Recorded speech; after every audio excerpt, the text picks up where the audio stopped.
Hoy por hoy Bilbao. Cadena SER.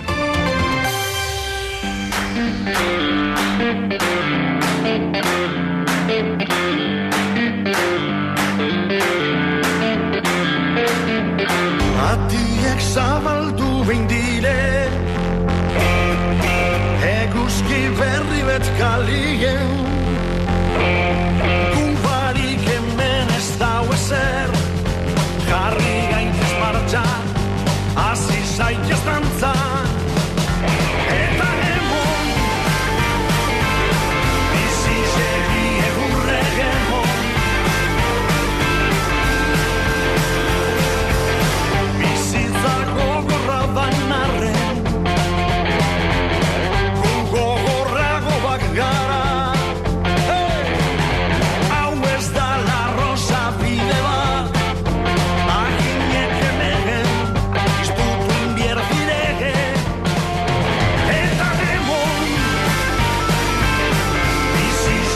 Y 31 minutos. Suena Gatibu. Tiene un motivo, que suene Gatibu. Bueno, tiene más de un motivo, porque siempre hay más de un motivo para escuchar a Gatibu. Unai Rementeria, diputado general, muy buenas. Egunon. Muchas gracias por despedir el año en Radio Bilbao. Eskerrik asko tortxeagatik, que no sabía yo que era tan amigo de Alex, del vocalista. Sí, hombre, sí, pero de muchos años. Antes de estar en estas historias, ya cuando éramos unos chinorris, cuando éramos muy pequeños. Yo me acuerdo del primer concierto en Forua, y íbamos en cuadrilla y ya le veíamos moverse ahí en el escenario, un pequeño escenario, en el pueblo, ya sabes, ¿no? En Forua, muy cerca de Mundaka, de donde soy yo y vivo yo, y desde entonces ya enganchamos. Y Alex es, además de una formidable persona, pues ya veis, es un monstruo. Bueno, y aparte tiene una cabeza que va rapidísimo, ¿eh? Sí. Estamos preparando para el día de Nochevieja un Hoy por Hoy Bilbao especial que va a contar con la presencia y música en directo de Gatibu. Y le comentaba a Alex, esperamos un momento, que viene el diputado general, tenemos que posponer porque ha habido un problema con a la hora de aparcar. Y me dice, ¿viene Unai? No, me queda a saludarle. Sí, hombre, es que tenemos esa amistad desde entonces. Y el mundo de la música, pues siempre en mi casa también ha habido ese mundo musical, coincidencia en algún momento de los grupos, por quien está conmigo en casa, viviendo, y bueno, pues esas cosas siempre suman. Eso suma mucho y une mucho. Bueno, pues nos alegramos especialmente. Y la música en euskera, que a veces es una asignatura pendiente que tenemos en Radio Bilbao y que poco a poco queremos ir corrigiendo, y sin duda Gatibu va a ser un primer y buen hito, y además en vizcaíno, para cerrar 2020 y enfocar 2021. Me decía Alex que pintan mal las cosas para los grupos pequeños, pero eso lo vamos a abordar otro día. En la presentación decía que se nos acaban los calificativos para el año, señor Rementeria. ¿Cuál es el suyo para el año que dejamos atrás? Pues que tenemos que mirar hacia adelante. No queda otra. Y no queda otra, y además siempre soy igual, algunas veces excesivamente, que veo el vaso medio lleno, ¿no? Y nunca medio vacío. Y no queda otra, y lo vamos a hacer. Es una situación muy dura, sabemos lo que estamos viviendo, ha llegado a todos los rincones, a todas las cocinas de todas las casas en Vizcaya, pero también en el mundo, pero de esta salimos. Y por tanto, no miremos tanto el espejo hacia atrás, miremoslo para aprender, insisto, en todo, en cada uno, en la administración pública, en la Diputación, en todas las administraciones, en cada casa, pero ahora es lo que nos queda por delante. Por empezar con lo que está ocurriendo ahora, está compareciendo el Lehendakari y está hablando de los fondos europeos. Yo sé que se han manejado muchas cifras, que no está muy claro todavía cuánto dinero va a llegar de Europa, cómo va a ser el reparto entre territorios, entre proyectos, pero desde la Diputación, ¿tienen algún cálculo, alguna estimación que les dejaría satisfechos? A ver, es difícil hacer cálculos, ¿no? Es difícil cuando hay tanta incertidumbre, cuando ni siquiera el propio Estado español tiene un conocimiento pleno de lo que Europa pueda decir que sí o que no. Lo que sí nos queda es que tenemos que hacer nuestro trabajo. Y eso no se puede cuestionar. ¿Y el trabajo en qué consiste? En afinar en esos proyectos que ya sabemos qué principios tienen que cumplir. A mí me gusta trasladar que nosotros no nos hemos inventado ningún proyecto. Todo aquello que hemos compartido con el gobierno vasco, lógicamente con otras instituciones, pero proyectos que o bien compartidos o bien propiamente de la propia Diputación hemos presentado, son proyectos que llevamos trabajando con anterioridad.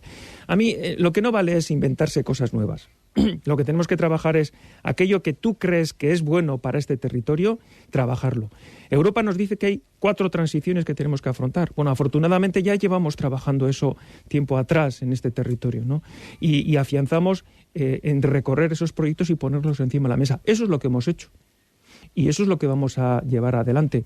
Ejemplo, y tenemos tiempo en la entrevista para trabajarlo, los presupuestos del año que viene que tenemos preparados en la Diputación afrontan esas 4 transiciones. Ya nos ha dicho la pandemia, también es un ejemplo de qué es lo que tenemos que hacer y qué es lo que tenemos que dejar de hacer. Esas 4 transiciones que son, empezando por la movilidad sostenible, el cuidado de las personas, muy importante, en nuestro caso, en el ámbito competencial, el cuidado de las personas mayores, en el ámbito residencial, centros de día, en la transición en cuanto a la digitalización de toda la sociedad y la transición energética.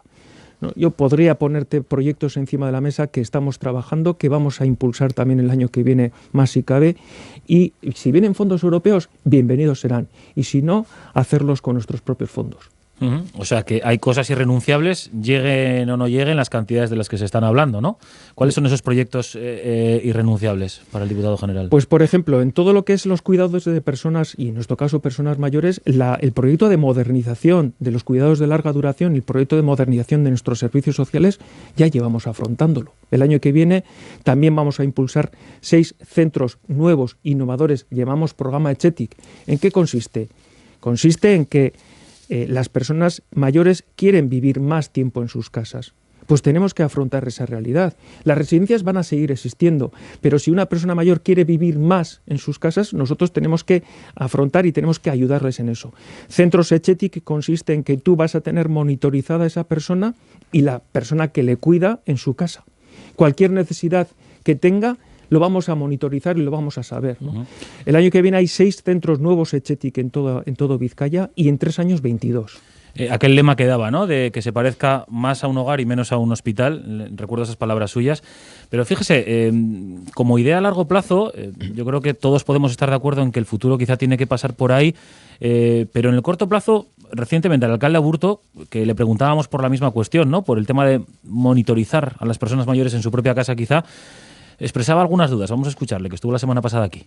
Que hay que implementar servicios de ámbito tecnológico, telemático, para intentar tener una relación más fluida pensando en el futuro.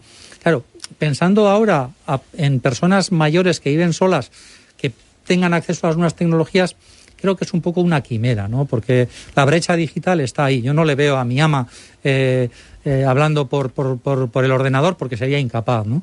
Pero sí veo que dentro de unos años, a medida que, por ejemplo, la gente de nuestra generación, que nos vamos haciendo también mayores, lleguemos a ese tipo de situación, estaremos más habituados, más familiarizados, y avanzar en ese sentido creo que es positivo. ¿Qué plazo se pone? Porque él utilizaba la palabra quimera hablando del rabioso presente, digamos. Sí, yo comparto también las palabras de Juan Mari en el sentido en que esto no es una cosa a corto plazo, pero pongamos el ejemplo de la telealarma. La telealarma es un dispositivo muy sencillo. O sea, tenemos que trabajar en ese ámbito. Como la telealarma hay unos espacios de sensorización que nosotros podemos monitorizar, y en eso consiste el programa ECHETIC de la Diputación. Mira, a mí me gusta siempre compartir con el equipo foral, pero también con otros ámbitos, ¿no? En el tejido que tenemos en Vizcaya, en la sociedad de Vizcaya. En la política siempre estamos pensando a corto, y eso es malo. No podemos estar pensando a corto. Las estrategias que tenemos que diseñar tienen que ser a medio y largo plazo. Yo no estaré aquí en unos años, pero aquellos proyectos que se diseñan desde estos momentos y un diseño con sentido común y con acuerdo tienen que desarrollarse. Tienen que desarrollarse en los próximos años, al margen de que yo no esté o quien sea otro el que tenga que estar liderando. Pero ese sentido común ayuda a que ese proyecto se quede. La transformación de los servicios sociales no se va a hacer en un año, ni siquiera en 3. Pero vamos a fijar las bases para que los mejores cuidados, los cuidados de larga duración, que las personas estén más en su hogar porque quieren estarlo, y lógicamente que las residencias sean más hogares, ¿no? Y menos ámbito hospitalario. Y en paralelo, mientras se piensan en ese medio y largo plazo, hay que gestionar cuestiones tan candentes, tan inmediatas, pues cosas tan de comer como las vacunas, ¿no? Ya están aquí, ya es un hecho, y bueno, el ámbito en el que hay que comenzar a repartirlas es precisamente negociado suyo, ¿no? Las residencias, tan señaladas, tan comentadas en los últimos tiempos. ¿Cuál es el criterio que se va a utilizar? Ya vimos, más allá de esa imagen simbólica del hórreo del pasado fin de semana, a partir de ahora, ¿cuál es el criterio que se va a utilizar para el reparto en residencias en Vizcaya? Bien, eso es un criterio que el protocolo se está fijando por parte del Departamento de Salud, lógicamente en coordinación con nuestro ámbito competencial, que son las residencias de personas mayores. Y en la medida en que cada semana casi 17.000 vacunas van a venir a Euskadi, esas hay que repartir en primer lugar al ámbito residencial, repartidos en los 3 territorios históricos. Lógicamente estamos trabajando en aquellas residencias donde no hay infección, que son las más. El ejemplo es que en Vizcaya tenemos 9 residencias con personas con alguna persona infectada, pero hasta 157 residencias que hay en Vizcaya, pues hay un recorrido muy amplio, ¿no? Y en la medida en que se vaya vacunando, afortunadamente las vacunas en las residencias, pues entendemos que con esta progresión en un mes y medio se pueda afrontar toda la realidad, y eso es muy positivo. La verdad es que una de las mayores satisfacciones que podemos tener hoy aquí en Vizcaya es que el ámbito residencial, las personas mayores con esos grados de dependencia van a estar vacunadas. ¿Todos los residentes son iguales en el orden? Y lo digo desde la máxima ignorancia, me refiero. ¿Hay algún criterio de edad, de dolencias asociadas, de si han pasado? Ahora vamos a ir a residencias que no tienen infección, pero puede ser que alguno de los residentes lo haya pasado. ¿Dentro de ellos hay un orden alfabético o hay otros criterios a la hora de comenzar a vacunar? No, en principio no tenemos constancia de una prioridad dentro de una persona que haya pasado una... O sea, por ejemplo, el hórreo. En el hórreo todos los residentes han sido vacunados y también las personas profesionales. Y por tanto es trasladar eso a todas las residencias, ¿no?, en la medida de las posibilidades. O sea, que en principio entendemos, porque es verdad que hemos hablado con alguna directora y director de residencias últimamente, bueno, tenemos el listado, ya el orden preciso, igual era simplemente una manera de hablar, pero nos creaba la duda de, bueno, pues si había, digamos, preferencias dentro de los residentes, por lo tanto entendemos que no. Eso es, y insisto en que esto es una labor coordinada necesariamente porque es el Departamento de Salud, Osakidetza, quien hace ese despliegue y por tanto coge la vacuna y con su personal sanitario procede a la vacunación. ¿Cómo están de ánimo, por cierto, ahora que mencionaba el personal del gericultor? ¿Está la cosa ya más tranquila dentro de las residencias con la vacuna, con los pasos que se están dando? Hombre, yo creo que hasta estar plenamente vacunadas las personas, pues hay esa tensión, ¿no? Esa tensión. Y nuevamente yo quiero agradecer, pues en nombre de todo Vizcaya, ¿no?, porque esa labor junto con el personal sociosanitario, todo el personal sociosanitario, además del sanitario, muchas veces se habla del personal sanitario de los hospitales y yo siempre pongo la coletilla, no nos olvidemos, por favor, de todas las personas que están trabajando, profesionales de amplio conocimiento y experiencia en el ámbito residencial. Más respecto a la vacunación, y esto, bueno, pues no es un negociado directamente, pero sí me interesa mucho su opinión en el debate, ¿no? Porque ahora que gente, bueno, o hay algún temor desde algunos ámbitos en el que qué pasará cuando alguien se niegue a vacunarse, que estamos hablando de un porcentaje mínimo de la población. Nos decía ayer Aner Uriarte, el juez decano de Bilbao, respecto de este debate, esto: no se puede obligar a nadie a vacunarse, pero... Otra cosa será que se exija o que se pueda exigir el estar vacunado cuando nos toque, lógicamente, para determinadas cosas. Entonces, se plantean ya las dudas de si un empresario puede obligar a sus trabajadores a estar vacunados para atender al público. La Diputación también emplea personas, y más que va a emplear, ahí pues por delante. ¿Se plantea como diputado general que este sea un requisito, el de la vacunación? Yo en estos momentos no me planteo en esa tesitura, pero sí pido desde el punto de vista digamos, de los jueces, ¿no?, y tienen que tener un conocimiento jurídico y una absoluta claridad en cuanto a trasladarnos cómo tiene que ser esa realidad, ¿no? O sea, la sociedad tiene que saber en qué situación se va a encontrar. Si yo me niego a la vacuna, que yo no me vaya a negar, o sea, vaya claramente... Bueno, si nos dices hoy... Si a mí me dicen en el listado que me toca el 15 de mayo o el 1 de junio a vacunar, yo voy a ir a vacunar sí o sí. porque creo que es bueno para mí y para todo mi entorno. Y además es que es una absoluta labor de responsabilidad y yo pido a toda la sociedad que haga lo mismo. Pero si alguien se negara, bueno, pues hay que ver desde el punto de vista jurídico, y los jueces y magistrados tienen un punto muy importante a despejar, en qué situaciones se pueden negar y qué situación queda en ese contexto, ¿no? Sí, porque fíjese que hablaba incluso, bueno, el ejemplo que hemos puesto es laboral, ¿no? Pero él continuaba, Uriarte, ¿no? Y decía que, bueno, que se pueden plantear situaciones que les están haciendo tener debates dentro de la judicatura de, bueno, en un restaurante, en cualquier tipo de ámbito público, ¿no? Si bueno, va a haber potestad para que el organizador, bueno, pues pida ese requisito. Mire, John, hay una apreciación. En Derecho siempre nos daban en las clases, ¿no? En la facultad y luego también en el ejercicio. El derecho de cada uno llega a los límites de los derechos de los demás. Y por tanto, ese es un principio de sentido común. O sea, yo me podré negar, pero cuando estoy afectando el derecho de los demás, ojo. Entonces, ese es el borde en el que los jueces y magistrados tienen que definir. Uh-huh. Bueno, vamos a abrir el melón de la materia fiscal, si le parece, que es, digamos, no sé, el pilar básico quizá de la autonomía, si me permite llamarlo así, de Vizcaya, ¿no? Al final estamos hablando de un país con 3 haciendas y la herramienta que sufraga, bueno, pues todas las políticas que pueden llevar a cabo en infraestructuras y en acción social, de lo que estamos hablando, que se lleva casi 1 de cada 2 euros, si no estoy equivocado, del presupuesto disponible. Bueno, a mí me da la sensación, bueno, en mi trabajo diario en la radio, que hemos contado un montón de medidas fiscales, un montón de medidas tributarias, que es un debate que está muy presente en los medios, pero y que las cuento y que las explicamos, pero en paralelo también tengo la sensación, pues cuando cojo un taxi o estoy en un bar, que escucho: yo he pagado como todos los años, esto no cambia nada. Ya sabe a qué discurso me refiero, ¿no? Que en ocasiones se oye, quizá hay gente pues que no dice nada y por dentro está satisfecha de cómo ha ido, pero bueno, hay quejas. ¿Esto por qué ocurre? Y sobre todo vamos a explicar a todos los que están pendientes de cómo se pueden beneficiar o pagar menos este año, de qué cosas concretas tienen a la hora de asumir las pérdidas de la pandemia. Hombre, pues necesitaríamos un programa entero, ¿no?, para explicar en cuanto a esa realidad, pero de forma simple y de forma que se pueda entender. De principio, la opinión personal es que yo pago muchos impuestos y quiero que los demás paguen más.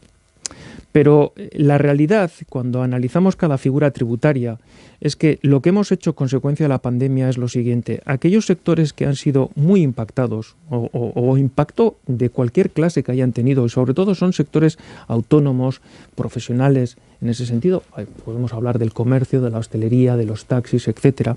Bueno, pues todos estos aplican el IRPF, ¿no?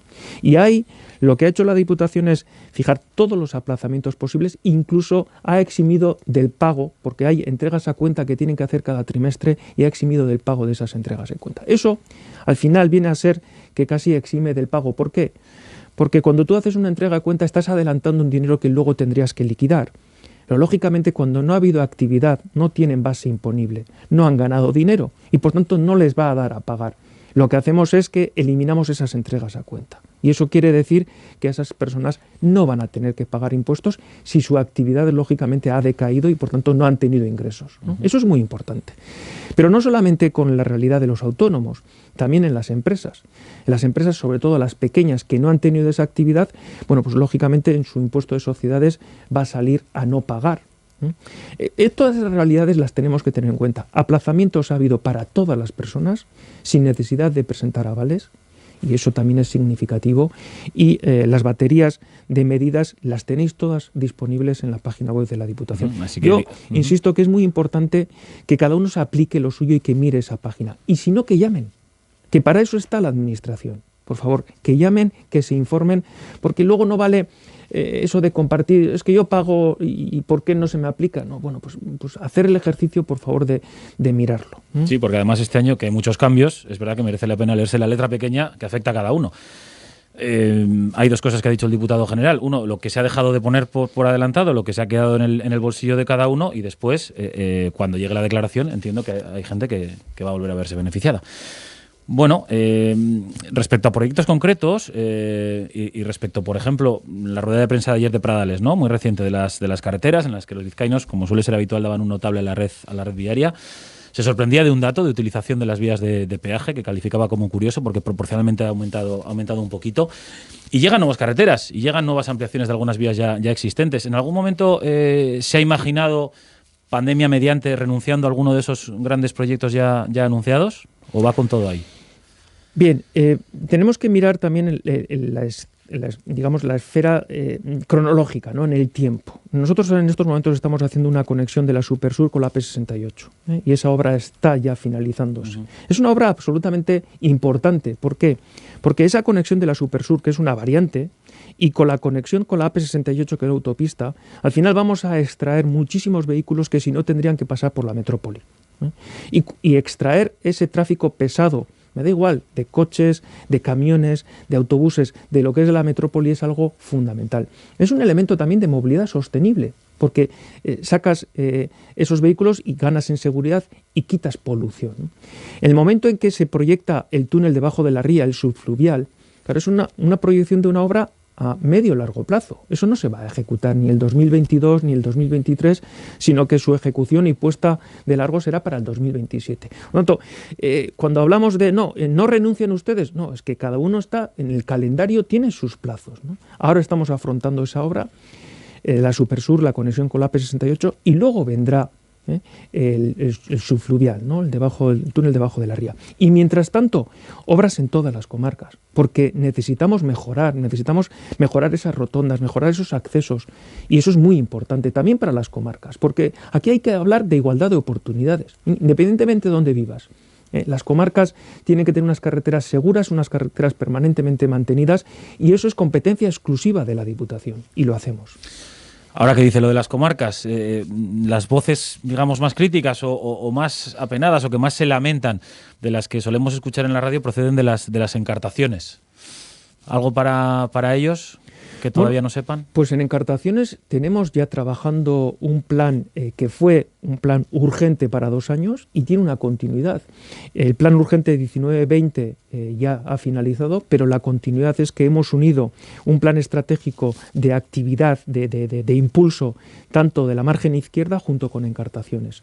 Y afortunadamente todo aquello que dijimos con 12 medidas muy concretas que expusimos en su momento, todas están actuando, también en el ámbito de carreteras, también en movilidad sostenible, en cuanto a tejido económico, y bueno, hay que recorrer. Esto no es que actuamos 2 años y dejamos de hacer, no, la Diputación tenía muy claro, es una actuación muy urgente en su momento, pero que tiene que tener continuidad, insisto, en el tiempo. Del ámbito medioambiental, porque es verdad que ha sido un año duro en este aspecto, parece que hace siglos de lo de Zaldívar, del derrumbe del vertedero, y es verdad que la gestión de vertederos no es de la Diputación, sino que la asume el gobierno vasco, pero bueno, también es verdad que nos ha hecho reflexionar a todos sobre muchas cosas, ¿no? Sobre cómo, digamos, echamos los desperdicios en la trastienda, todos, no solo las instituciones, y luego nos olvidamos hasta que truena, ¿no?